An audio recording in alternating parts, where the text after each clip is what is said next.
Good afternoon, students. Welcome back. ધોરણ 12 અર્થશાસ્ત્ર chapter number 5 ગરીબી જે આપણું કન્ટિન્યુ ચેપ્ટર છે. તમને ખ્યાલ છે કે લાસ્ટમાં આપણે 5 માર્કનો બહુ સરસ મજાનો ક્વેશ્ચન કમ્પ્લીટ કરેલો હતો. ગરીબીના નિર્દેશકો.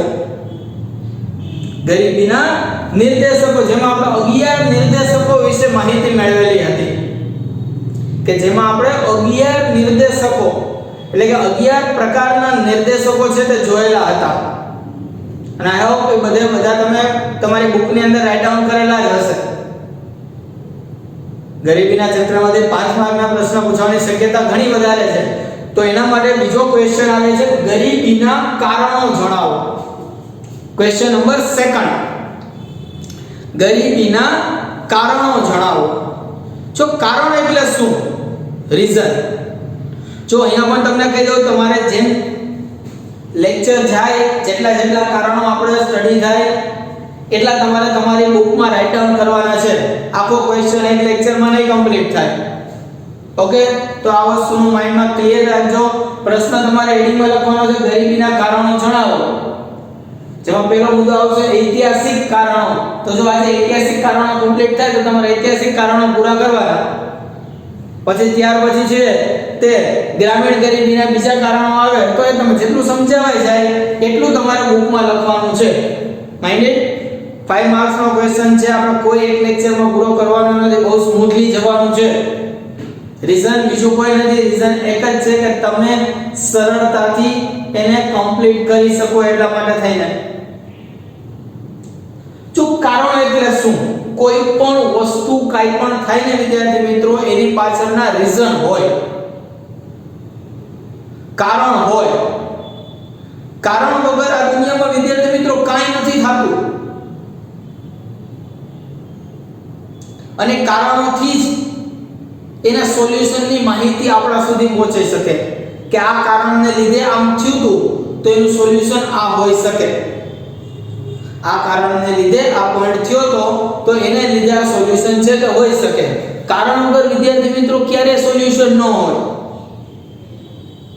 તો અહીંયા આપણે પોવર્ટી ગરીબી વિશે ઘણી બધી ચર્ચાઓ કરી કે ભાઈ દેશમાં આટલા બધી ગરીબી છે, આટલા લાખો લોકો ગરીબ છે. તો ગરીબ છે વાત સાચી, પણ ગરીબી હોવાના અમુક રીઝન છે. ગરીબ હોવાના શું છે? અમુક રીઝન છે, કારણ છે. તો આપણે કારણ અત્યારે 1 બાય 1 છે તે સ્ટડી કરવાના છે. ઘણા બધા રીઝન છે. એમાંનું પહેલું છે ઐતિહાસિક કારણો. ઐતિહાસિક કારણ એટલે શું પહેલા તો સમજો. ઇતિહાસ, ભૂતકાળ. થોડુંક સમાજ વિદ્યા તમારે સ્ટડી કરવાનું થાય. છોકરો સમાજ વિદ્યામાં તમે જોયું હોય સમાજની અંદર આજથી ઘણા વર્ષો પહેલાની બધી વાતો આવે તો પહેલાના સમયની વાત છે કે ભારત છે કે સોને કી ચિડિયા દેશ કહેવાતો. ખેતી ક્ષેત્રે આપણે સૌથી આગળ પડતો દેશ કહેવાતો. સૌથી સારામાં સારી ખેતી આપણા દેશની હતી. મરી, મસાલા, તેજાના આ બધી વસ્તુમાં ભારત અવ્વલ નંબર ઉપર હતો. આપણને ખ્યાલ છે ભારત કેવા નંબર ઉપર? અવ્વલ નંબર ઉપર હતો. આપણા દેશમાંથી એટલી બધી વસ્તુ બીજા દેશમાં નિકાસ થતી હતી. એટલે કે બીજા દેશના લોકો આપણા ઉપર નિર્ભર હતા એમ પણ કહી શકીએ. પણ શું એવું થયું? કઈ પરિસ્થિતિ ઉદ્ભવી કે જેને કારણે આપણી જે મહત્તા હતી, આપણામાં જે એબિલિટી હતી, આપણી જે કાર્યક્ષમતા હતી એ નિર્બળતા સાબિત થઈ અને ધીમે ધીમે આપણે ડિસ્ટ્રોય થતા ગયા. તો વિદ્યાર્થી મિત્રો આ જ બધી વસ્તુ ઐતિહાસિક કારણની અંદર આવે છે. શેમાં આવે છે?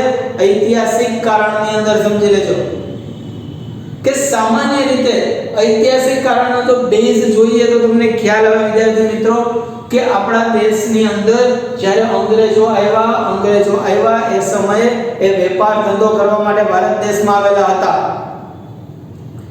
ભારત દેશમાં શું કરવા માટે આવેલા હતા? વેપાર કરવા માટે આવેલા હતા. પણ ધીમે ધીમે પરિસ્થિતિનો ખ્યાલ આવ્યો કે અહીંયા તો આપણે રાજ કરી શકીએ એમ છીએ. એટલે ધીમે ધીમે ભારત દેશમાં શાસન કરવાનું અને શરૂ કર્યું, જેના વિશે આપણે બધી માહિતી ખબર જ છે કે જેને લીધે આપણા ઉદ્યોગ ધંધાની પડી ભાંગ્યા. પણ હું તમને એક સિમ્પલ લોજિક ક્વેશ્ચન સમજાવું છું આન્સર શરૂ કરતા પહેલા, કે ક્યારે કોઈ માણસ કોઈ વ્યક્તિની એબિલિટી છીનવી શકતું નથી. તમારામાં જે તાકાત છે વિદ્યાર્થી મિત્રો, એ તમારી પોતાની તાકાત છે, ક્યારે કોઈ છીનવી શકે નહીં. હા, તમે તમારી જાતે હથિયાર મૂકી દો એ અલગ વાત છે. આપણે એવું જ કંઈક ભૂલ કરેલી હતી એ સમયે. અંગ્રેજોએ જેટલું શાસન કર્યું એમાં એને ઘણી સારી વસ્તુઓ કરેલી છે વિદ્યાર્થી મિત્રો. જો આપણે એને ગુડ પોઈન્ટ ઓફ વ્યૂ લઈ જઈએ ને તો એ સમયે એને ટૂંકમાં આપણે વાત કરીએ કે કરવેરા નાખેલા હતા, તો અત્યારે છે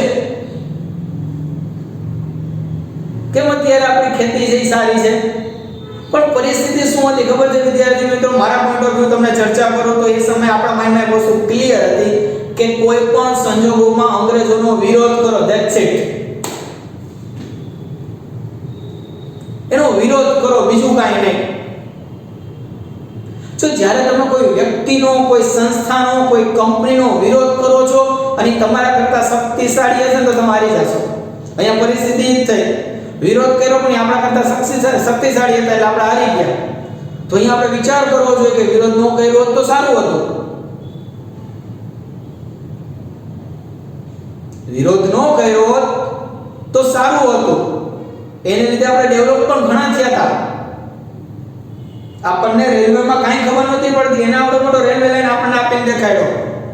બાંધકામ ક્ષેત્રમાં ઘણું કર્યું, ઘણા ક્ષેત્રમાં આપણે નુકસાન છે. પણ મારા પોઈન્ટ ઓફ વ્યૂ તમને સમજાવું છું કે જે ઐતિહાસિક કારણો છે એ એને લગતા છે કે ઇતિહાસની અંદર આપણે જે ભૂલ કરી એ વસ્તુ હજી આપણે એને એ જ વસ્તુને આગળ વધારી છે કે અંગ્રેજોને લીધે આપણે આમ થયું ને એટલે આપણે 50 અંગ્રેજો વયા ગયા. એને પણ અત્યારે તમે જુઓ તો 75-80 વર્ષ થઈ ગયા છે ભાઈ.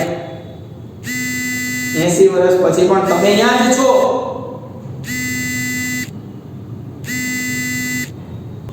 80 વર્ષ પછી પણ તમે જુઓ વિદ્યાર્થી મિત્રો અહીંયા જ છો. રીઝન શું? આપણી મેન્ટાલિટી. આપણે આપણી મેન્ટાલિટી છે ને સુધારી જ ન શકતા વિદ્યાર્થી મિત્રો, જે એક્ચ્યુઅલમાં સુધારવી જોઈતી હતી. આપણે આપણી મેન્ટાલિટી છે તે સુધારી શક્યા નહીં. એ આપણો મેઇન માઇનસ પોઈન્ટ છે સ્ટુડન્ટ્સ. તો ખાસ ધ્યાનમાં રાખો, આપણે જે જોવાનું છે ગરીબીના કારણો. ઘણો લેન્ધી ક્વેશ્ચન છે, 5 માર્ક્સમાં પૂછાશે. Once again I told you question number તમે જોઈ શકો છો. ગરીબીના કારણોમાં પહેલો પોઈન્ટ આપણે ભણવાનો છે ઐતિહાસિક કારણો. કેવા કારણો? ઐતિહાસિક કારણો સમજી લેજો. તો ટેક્સ્ટબુક પેજ તમારી સામે આવી જશે, તમે જોઈ શકો છો. કોઈ પણ સમસ્યાના શ્રેષ્ઠ ઉકેલ માટે, શ્રેષ્ઠ એટલે કે સારામાં સારા ઉકેલ માટે તે સમયના કારણો જાણી તેને દૂર કરવાનો ઉપાય કરવો જોઈએ. જો તમને તે સમયનું કારણ ખબર ન હોય તો તમે એનું સોલ્યુશન ક્યારે નથી કરી શકવાના, ધ્યાન રાખજો. ગરીબીની સમસ્યાનો ઉકેલ લાવવા માટે ગરીબી માટેના કારણો સમજવા સૌથી વધુ જરૂરી છે. કે જ્યાં સુધી તમે ગરીબી શું કામ ઉદ્ભવી એના કારણો જો તમને ખ્યાલ નહીં હોય તો ઘણી તકલીફ પડશે. આમ ભારતમાં ગરીબી માટેના મુખ્ય કારણોમાં સૌથી પહેલું આવે છે ઐતિહાસિક કારણો. કેવા કારણો આવે છે? ઐતિહાસિક કારણો. ઇતિહાસકારો કે જેને ઇતિહાસ લખેલો છે એ ઇતિહાસકારો છે તે જણાવે છે કે 17મી સદીમાં, આપણે ખ્યાલ જ છે કે આ સમયે અંગ્રેજોનું શાસન હતું, તો 17મી સદીમાં ભારત પ્રમાણમાં વધુ શહેરીકૃત અને વ્યવસાય લક્ષી રાષ્ટ્ર હતું. એટલે કે આપણા શહેરો ઘણા બધા વિકસિત હતા અને વ્યવસાયમાં પણ આપણે ઘણા બધા સારા હતા. એટલે જ આપણે કહેવાતું કે આપણે શું છે? સોને કી ચિડિયા. શું કહેવાતું? આપણે સોને કી ચિડિયા. રીઝન? કારણ કે આપણે વ્યવસાયિક રાષ્ટ્ર ગણાતા હતા. વેપારમાં ભારત છે તે સુતરાઉ કાપડની નિકાસમાં મોટો હિસ્સો ધરાવતું હતું. સુતરાઉ કાપડ, મરી, મસાલા, તેજાના, રેશમ, આ બધામાં ખબર જ છે કે આપણે બહુ આગળ પડતું સ્થાન ધરાવતા હતા. આપણા જેવું મલમલનું કાપડ ક્યાંય કોઈ નહોતું ઉત્પાદન કરી શકતું. સુતરાઉ કાપડમાં પણ આપણે એટલા જ અવ્વલ નંબરે હતા. અને આપણે આપણા દેશમાંથી ખાલી ઉત્પાદન કરતા હતા એટલું જ નહીં, આપણે આપણા દેશમાંથી શું કરી શકતા હતા? નિકાસ પણ એટલી જ કરતા હતા. અને તેની સાથે સિલ્ક, મરી, મસાલા, ચોખાની નિકાસ પણ ભારત છે તે કરતું હતું. આપણે આટલા સક્ષમ હતા, તમે સમજો. આપણે આટલા સક્ષમ હતા, પરંતુ ભારતમાં અંગ્રેજો, ફ્રેન્ચ, ડચ જેવી પ્રજાના આગમન બાદ તેમની સંસ્થાનવાદી જે શોષણ નીતિ હતી, જો એ રાજ કરતા હતા એટલે એની શોષણ નીતિ કહેવાય. એ શોષણ નીતિને કારણે ભારતમાં ખેતી અને ઉદ્યોગોની જે પરિસ્થિતિ છે એ કેવી થતી ગઈ તો કે કથળતી ગઈ. જો આપણે ખૂબ હોશિયાર હોઈએ, નવા મિત્રના આવવાથી આપણે જો નબળા થઈએ તો વાંક કોનો?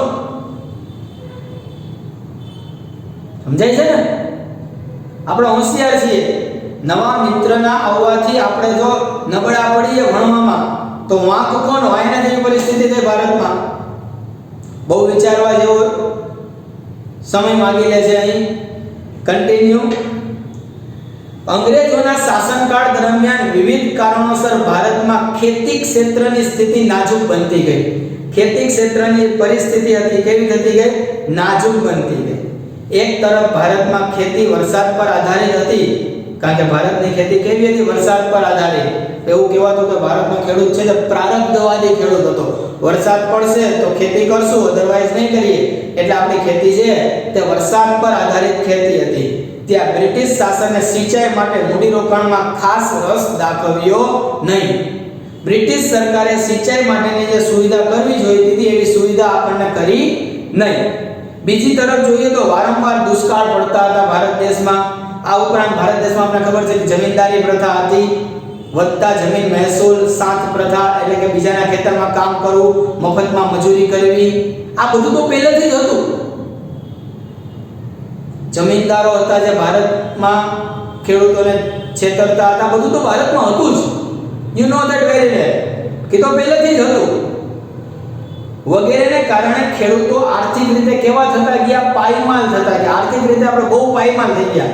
આપણી પાસે એટલી બધી કોઈ મૂડી હતી નહીં, અને અંગ્રેજોના અમુક શાસનને કારણે આપણી પદ્ધતિ કેવી થઈ ગઈ?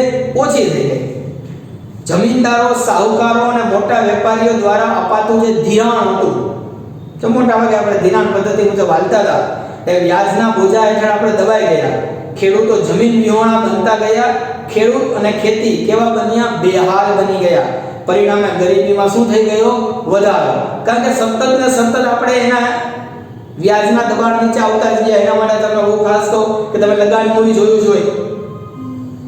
તમે લગાન મૂવી છે તે જોયું જોઈએ તો લગાન મૂવીમાં તમને ખ્યાલ જ છે કે જે પરિસ્થિતિ હતી તે રેડી, કે લગાન મૂવીની અંદર જે પરિસ્થિતિ હતી એ તમને ખ્યાલ જ છે કે પરિસ્થિતિ એવા પ્રકારની હતી, સમજી લેજો કે ફરજિયાતપણે લગાન ભરવાનું, અને એની સામે આપણે જે ક્રિકેટ ટીમ બનાવી હતી અને જે જીતેલા હતા એક ઓરિજિનાલિટી છે. તો આવું કંઈક પણ આપણે કરવાની રિક્વાયરમેન્ટ કે ખેડૂતો જમીન વિહોણા બનતા ગયા, ખેડૂત અને ખેતી બેહાલ બન્યા, અને ગરીબીમાં શું થઈ ગયો? વધારો થઈ ગયો. ગરીબીમાં શું થઈ ગયો? વધારો થઈ ગયો. નેક્સ્ટ પેરેગ્રાફ તમે જોઈ શકો છો કે ઉદ્યોગ અને વ્યાપારની બાબતમાં, ઉદ્યોગ ધંધા અને વ્યાપારની બાબતમાં અંગ્રેજો દ્વારા ભારતમાં એક એવા પ્રકારની વેપાર નીતિ, કેવી નીતિ? વેપાર નીતિ, કર નીતિ, ટેક્સ ભરવાની જે નીતિ, તેમજ ઔદ્યોગિક નીતિ અમલમાં મૂકવામાં આવી કે જેથી અંગ્રેજોને ભારતમાં વેપારથી ફાયદો થયો. એ તો જો કોઈ માલિક હતા એને ફાયદો થવાનો છે, એટલે અંગ્રેજોને ફાયદો થયો. આમ ભારતીય નિકાસો માટે યુરોપના જે બજારો હતા એ યુરોપના બજારોમાં વિવિધ પ્રતિબંધો મૂકવામાં આવ્યા, જેમાં કાળો કાયદો હતો. આ ઉપરાંત છે તે ઘણા બધા કાયદાઓ છે તે સમયે છે તે જાહેર કરવામાં આવેલા હતા.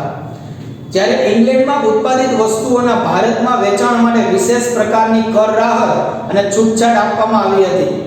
તેમજ આ જે પેદાશ છે એને દેશના ખૂણે ખૂણા સુધી પહોંચાડવા માટે જે રેલવે છે એનો ઉપયોગ પણ કરવામાં આવ્યો.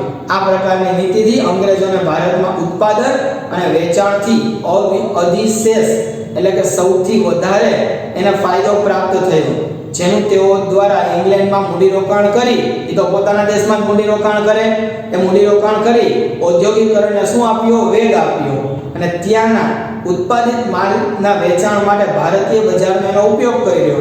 આમ ત્યાં જે વસ્તુ બને એ વસ્તુ વેચવાની ક્યાં? તો કે ભારતમાં. આ બાબતમાં ભારતીય ઉદ્યોગો અને વેપારીઓની જે હરીફાઈ શક્તિ છે અને ઉત્પાદન શક્તિ છે ધીમે ધીમે શું થવા લાગી? ઘટવા લાગી. આમ ભારતના નાના અને ગૃહ ઉદ્યોગો શું થઈ ગયા? પાયમાલ થવા લાગ્યા. પરિણામે ભારતમાં બેકારી અને ગરીબી છે એ દિવસે ને દિવસે શું થવા લાગી? વધવા લાગી. તો તમે જોઈ શકો છો કે અંગ્રેજોની જે નીતિ હતી એને કારણે ભારત દેશમાં ગરીબી અને બેકારી છે તે વધી. ગરીબી અને બેકારી વધી આવું છે તે માનવામાં આવે છે અને માનવામાં આવે છે થોડા ઘણા અંશે સાચું પણ છે. માટે પહેલું આપણે કારણ જોયું ઐતિહાસિક કારણો. રેડી છે? તમારી સ્ક્રીન ઉપર તમે ઈઝીલી જોઈ શકો છો.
તો તમે બીજો પોઈન્ટ વિદ્યાર્થી મિત્રો ઈઝીલી જોઈ શકો છો કે ગ્રામીણ ગરીબીના કારણો. જેના બે પોઈન્ટ છે, આખો જવાબ સિમિલર જ છે. પહેલો મુદ્દો છે ઐતિહાસિક કારણો, પછી બીજો મુદ્દો આવશે ગ્રામીણ ગરીબીના કારણો કે ગામડામાં ગરીબી શું કામ છે? ગામડામાં ગરીબી શું કામ છે?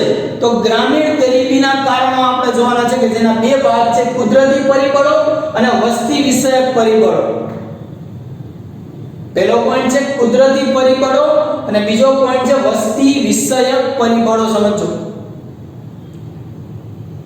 કુદરતી પરિબળોમાં આપણે અગાઉ પણ જોયું કે ભાઈ એ લોકો કુદરત ઉપર વધારે આધારિત હોય, ખેતી આધારિત છે, વરસાદ છે, એ પ્રારબ્ધવાદી ખેડૂત છે. ઓકે, તો પહેલો મુદ્દો આવે છે કુદરતી પરિબળો. ભારત શરૂઆતથી જ ખેતી પ્રધાન દેશ રહેલો છે. ભારત છે તે શરૂઆતથી જ કેવો છે? તો કે ખેતી પ્રધાન દેશ રહેલો છે અને આજે પણ વસ્તીનો એક મોટો હિસ્સો ગામડામાં ખેતી ઉપર જ નિર્ભર છે. એપ્રોક્સિમેટલી 60% થી વધારે લોકો છે તે કૃષિ ઉપર આધારિત છે ભારત દેશમાં. ભારતમાં ખેતી ક્ષેત્રે ઉત્પાદનનો જે આધાર છે તે મુખ્યત્વે કુદરતી પરિબળો ઉપર છે, કારણ કે ખેતી છે તે વરસાદ ઉપર આધારિત છે. તો વરસાદ, હવામાન વગેરે બાબત પર રહેલું છે. વારંવાર પડતા દુષ્કાળ અને વરસાદની અનિશ્ચિતતા. વરસાદ અનિશ્ચિત, આ વખતે તમે જોવો તો 250% જેટલો વરસાદ પડી ગયો. એક સમય એવો હતો કે 50% વરસાદ નહોતો. વરસાદની શું છે? અનિયમિતતા છે. અને અનિયમિતતા છે, ક્યાં પૂર આવે છે તો ગમે એટલો પાક સારો ઉગાડેલો હોય તો પૂરને કારણે બધું શું થઈ જાય છે? ધોવાઈ જાય છે. તો પૂર વગેરેને કારણે ખેતી ક્ષેત્રે, કયા ક્ષેત્રે?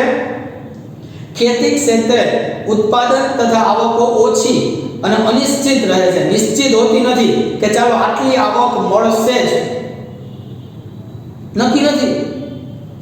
પરિણામે ગરીબી કેવી જોવા મળે છે? તો કે વધુ જોવા મળે છે. કેવી જોવા મળે છે? વધુ જોવા મળે છે. રેડી? તો અમુક વસ્તુ કેવી છે કે આપણે કુદરતી પરિબળો ઉપર એટલા બધા આધારભૂત હોઈએ છીએ કે જેને કારણે છે તે કુદરતમાં અનિશ્ચિતતાઓ સૌથી વધારે પ્રમાણમાં રહેલી છે.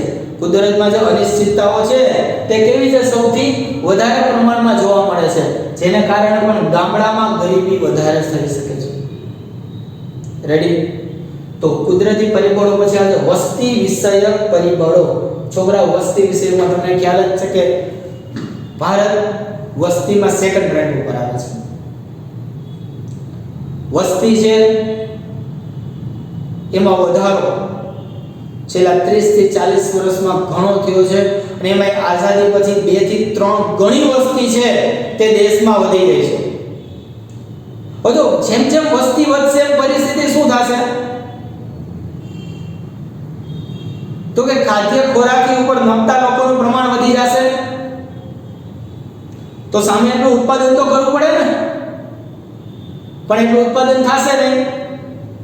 ઉત્પાદન એટલું નહીં થાય એટલે પરિસ્થિતિ એમ જ ઊભી થશે કે જેમ જેમ વસ્તી વધશે એમ ગરીબીનું પ્રમાણ વધશે. અને ખાસ તમે જોઈ શકો છો ગામડાની અંદર જે હાઈવે ઉપર જે નાના ગામડાઓ છે, ઝૂંપડપટ્ટી એરિયા છે, ત્યાં વસ્તી એટલી બધી વધારે, એક તો ગરીબ પોતે પણ માંડ ખાઈ શકે એટલી કેપેસિટી હોય છે, છતાં પણ વસ્તીમાં એમાં વધારો જોવા મળે છે. કારણ કે એ લોકો શું છે ખબર છે કે વસ્તી એટલે કે એના બાળકોને છે તે અસ્કયામત એટલે કે મિલકત ગણતા હોય છે કે બાળક છે તે ભીખ માંગશે, અમારી સાથે કામકાજ કરશે, પૈસા કમાઈને અમે આપશે તો સારું છે.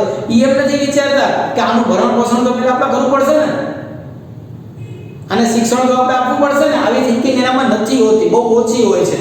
તો વસ્તી વિષયક પરિબળોમાં આવે છે કે ભારતમાં આઝાદી પછી આયોજન કાળ દરમિયાન આર્થિક વિકાસની સાથે ઝડપથી સુધરતી આરોગ્યની સેવાઓને કારણે મૃત્યુદર છે એ ઝડપથી ઘટી ગયો. મૃત્યુદર છે એ દેશમાં ધીમે ધીમે ઘટવા લાગ્યો, પણ જે જન્મદર છે એમાં ઘટાડો થયો ને જન્મદર એટલો ને એટલો જ રહ્યો. મૃત્યુદર ઘટી ગયો એટલે વસ્તી કેવી થઈ ગઈ? વધી ગઈ, જેને પરિણામે ઊંચી વસ્તી દર જોવા મળ્યો. ઝડપથી વધતી વસ્તીને કારણે માથાદીઠ આવકમાં ખાસ વધારો થયો અને પર પર્સન જે ઇન્કમ કહેવાય, માથાદીઠ આવક કહેવાય, એમાં કોઈ વધારો થયો નહીં. નીચી માથાદીઠ આવક અને કુટુંબના મોટા કદને કારણે જીવનની જે ગુણવત્તા છે એના સ્તર કેવા થઈ ગયા? નીચા થઈ ગયા. વધતી વસ્તીને કારણે શ્રમના પુરવઠામાં ઝડપથી વધારો થયો, એટલે કે માણસોમાં વધારો થયો. કુટુંબમાં 3 જણા હોય તો 5 જણા થયા, 7 જણા થયા, એને કહેવાય શ્રમના પુરવઠામાં વધારો થયો. પરંતુ રોજગારીની તકમાં ધીમો વધારો થયો, કારણ કે બધા લોકોને બહાર નોકરી મળવાની નથી. વેતનના દરો શું થઈ ગયા? ઘટી ગયા. તમે 10,000 પગારે કામ કરતા હોય, કોઈ કહે કે હું આ કામ 8,000 કરીશ, તમને કાઢી મૂકે, 8,000 વાળાને કામે રાખે. તો તમે જો બેરોજગારી શું થઈ ગઈ? વધી. આમ બેરોજગારી વધતી ગઈ ને પરિણામે ગરીબીમાં શું થતો ગયો? વધારો થતો ગયો. સમજી લેજો. તો આ વસ્તુ આપણે પણ સમજવાની છે કે દિવસે ને દિવસે વસ્તીમાં વધારો થાય તો જો આપણામાં ટેલેન્ટ હશે, આપણે ખૂબ જ સક્ષમ હશું, આપણે ખૂબ જ આગળ પડતા વ્યવસ્થિત હશું, તો ડેફિનેટલી આપણને ફાયદો થવાનો છે. તો આપણે 2 પોઈન્ટ જોઈએ વિદ્યાર્થી મિત્રો કે ભાઈ ગરીબીના કારણો. આપણો ક્વેશ્ચન કેટલા માર્ક્સનો? 5 માર્કનો ક્વેશ્ચન, જેમાં આપણે ઐતિહાસિક કારણો જોયા અને ગ્રામીણ ગરીબીના કારણો જોયા. રેડી? આ લેક્ચરમાં આપણે અહીંયા સુધી રાખીએ. નેક્સ્ટ લેક્ચરમાં આપણે નેક્સ્ટ આગળ પડશું. બુકમાં તમારે આ 2 કારણો લખવાના છે. Ready? Once again I told you, પ્રશ્ન લખવાનો છે ગરીબીના કારણો, અને એમાં 2 કારણો આપણે જે સમજાવ્યા એ 2 કારણો તમારે જેમ ટેક્સ્ટ બુકમાં છે એ પ્રમાણે સમજાવ્યા છે એ પ્રમાણે તમારે રાઇટ ડાઉન કરવાના રહેશે. Okay, thank you.